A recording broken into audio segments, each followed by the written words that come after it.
On est d'accord pour dire que l'univers de Batman ne manque clairement pas de méchants, et pourtant dans le cas du film The Batman, le grand méchant ce n'est pas le Sphinx, le Joker ou autre, c'est bel et bien le développement. Alors pas sûr de la vanne, mais hey les geeks, c'est Mathéo et on se retrouve pour une toute nouvelle vidéo. À l'occasion de la sortie du film The Batman dans les salles, je me suis dit que ce serait intéressant de revenir sur le début du projet, de là où tout a commencé et de là où ça se termine. Et vous allez voir qu'entre les deux, ça ne manque pas de péripéties.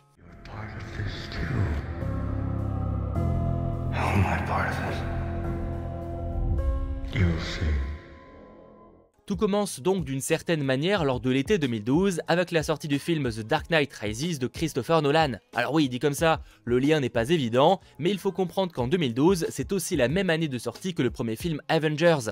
Autant vous dire que très rapidement, DC Comics pense aussi à vouloir développer son propre univers comme Marvel l'a fait au cinéma. Et c'est pourquoi sort en juin 2013 le film Man of Steel sur Superman. Et il est annoncé très peu de temps après, donc en août 2013, que Ben Affleck sera le Bruce Wayne aka Batman. Et tout ça dans plusieurs films se déroulant dans ce fameux univers étendu DC Comics. Il est donc apparu en 2016 dans Batman vs Superman ou encore un peu après dans Suicide Squad et même bien après dans Justice League sorti en 2017. Ou plus récemment en 2021 dans le Snyder Cut, mais c'est quand même un cas un peu spécial.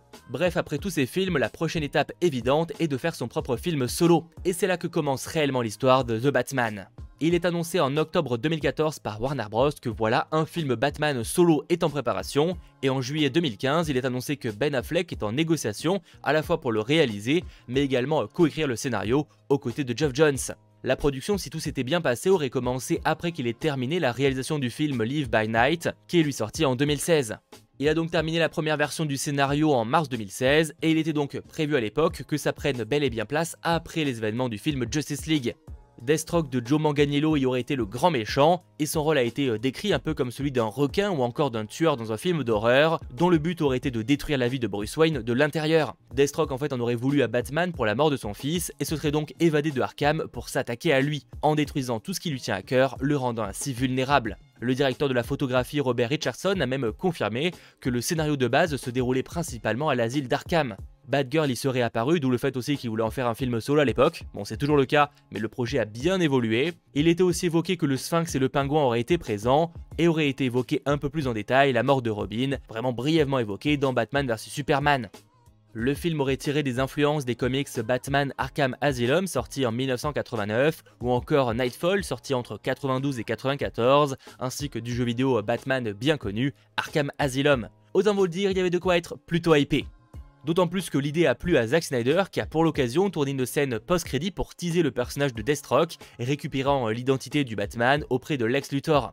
Alors oui, c'est vrai que certains me diront mais pourquoi tu nous parles de ce film? Quel est le rapport avec The Batman? Il faut comprendre en fait que jusqu'à présent, je parle bel et bien du film The Batman qui va sortir dans les salles. Il était même déjà appelé à l'époque comme ça et devait donc sortir en 2018. Mais évidemment, vous le savez, tout ne s'est pas vraiment passé comme prévu.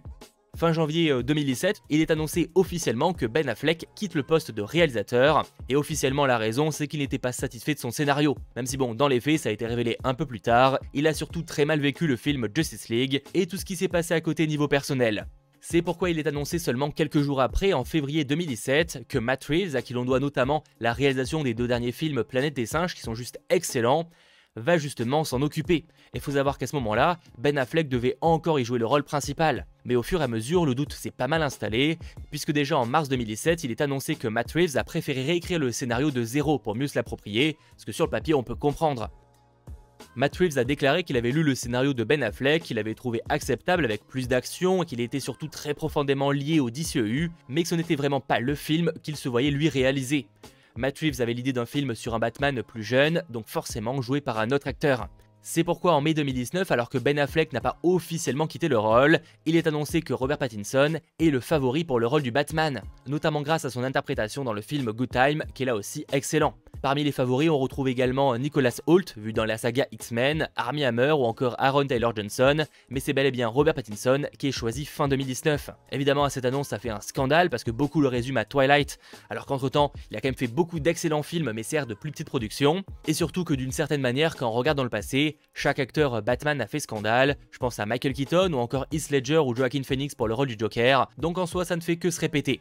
Et encore une fois avec le premier trailer, donc celui du DC Fandom 2020, les gens ont globalement changé d'avis, et il est devenu aujourd'hui l'un des films les plus attendus de l'année. Pour en revenir côté casting, il est annoncé très peu de temps après que Jeffrey Wright sera le commissaire James Gordon. En revanche, concernant le grand méchant du film, là un peu plus de complications, puisqu'il est évoqué que Jonah Hill a entamé des négociations soit pour jouer le Sphinx, soit le Pingouin, bref le grand méchant, mais selon les informations, même si pas vraiment officielles, il voulait 10 millions de dollars de salaire. Alors en soi, pour une grosse production, c'est pas vraiment très hallucinant, mais faut comprendre que pour le film The Batman, Robert Pattinson ne touche entre guillemets que 3 millions de dollars. Donc autant vous dire que pour beaucoup, c'était un peu inutilement cher. C'est pourquoi finalement c'est Paul Dano qui fut choisi, et en vrai vous verrez, il nous a proposé quelque chose de très convaincant. Se pose également la question concernant Catwoman, alors il est envisagé Ana de Armas, Ella Balinska ou encore Zazie Beetz, Eiza Gonzalez et Alicia Vikander, mais c'est finalement Zoe Kravitz qui est choisie, qui pour anecdote l'a techniquement déjà incarné en vocal dans le film Lego Batman. Le casting fait, le projet a pu s'accélérer et on a notamment eu la confirmation qu'on y suivrait un Batman qui agit depuis 2 ans en justicier et que l'enquête serait au cœur de l'intrigue. Le film évidemment s'inspire de nombreux comics, notamment de Batman Ego pour l'aspect psychologie. Vraiment c'est un comics qui se centre vraiment sur le côté torturé du Batman, donc ça c'est vraiment quelque chose qui a pas mal inspiré Matt Reeves pour le film. On a aussi forcément Batman Année 1 qui avait aussi beaucoup inspiré Christopher Nolan pour Batman Begins. Côté enquête qui a énormément inspiré, c'est assez flagrant, on a aussi un long Halloween, un excellent comics, franchement n'hésitez pas en plus, ils ont sorti une nouvelle collection là avec ce petit autocollant, les albums du film The Batman, tout ce qui est sorti est juste excellent. On a aussi Batman Impostor ou encore Batman Amère Victoire, donc à chaque fois c'est vraiment des comics très enquête. Alors rassurez-vous, c'est pas parce que vous avez vu le film The Batman ou que vous avez lu ces comics que vous verrez la même chose, pas du tout. Sachant que toujours côté inspiration, il s'est aussi un peu basé sur les comics Catwoman, je pense à Catwoman à Rome ou encore Le Dernier Braquage. Si vraiment vous voulez vous faire plaisir avec des comics Batman, partez là-dessus, c'est de la valeur sûre. Quoi qu'il en soit, vous l'aurez compris, le Bruce Wayne du film The Batman ne ressemble pas vraiment au Playboy qu'on a pu avoir dans les autres versions, notamment celle de Christopher Nolan. L'inspiration là du réalisateur n'est pas venue que des comics, mais plutôt du groupe Nirvana. Alors je m'explique, le réalisateur a révélé en interview que pendant l'écriture, il a entendu la musique Something in the Way de Nirvana, ce qui l'a fait penser au film Last Days, où est présentée une version fictive du leader du groupe, Kurt Cobain. Et tout ça dans un genre de manoir en décomposition. Il s'est basé sur ça pour imaginer son Bruce Wayne. Anecdote plutôt cool, la musique Something in the Way de Nirvana sert également de base pour le thème musical du film. D'ailleurs toujours côté référence mais côté film, il a cité Clute, The French Connection, Chinatown, Taxi Driver ainsi que les œuvres de Alfred Hitchcock. Bon cependant pour en revenir au développement du film, je le précise mais au tout début du processus, le film The Batman devait bel et bien faire partie de l'univers DC Comics, sauf qu'au fur et à mesure il a préféré s'en émanciper et créer son propre Batverse. Mais pour ça il y aura une autre vidéo. Dans tous les cas, le tournage du film The Batman, comme il va sortir dans les salles, a donc commencé en janvier 2020 au Royaume-Uni, sous le titre provisoire Vengeance. Et vu l'impact du mot vengeance dans le film, on comprend un peu mieux pourquoi. Bon en revanche, je vous ai dit qu'il a commencé en janvier 2020, bon finalement le tournage fut stoppé très peu de temps après, en mars 2020 à cause du Covid, et n'a repris que quelques temps après, en septembre 2020, pour donc débarquer dans les salles ce 2 mars 2022. Il était temps. Décidément, je trouve l'histoire de ce film The Batman assez folle, autant sur son évolution, mais aussi parce que ça marque vraiment la fin de l'ère Zack Snyder avec le départ de Ben Affleck, etc. Donc j'ai trouvé l'histoire passionnante, j'espère que vous aussi elle vous aura passionné. N'hésitez pas à lâcher le petit pouce vers le haut, à vous abonner, et on se retrouve très vite pour de nouvelles vidéos, notamment concernant le film The Batman. C'était votre geek, Mathéo, ciao tout le monde.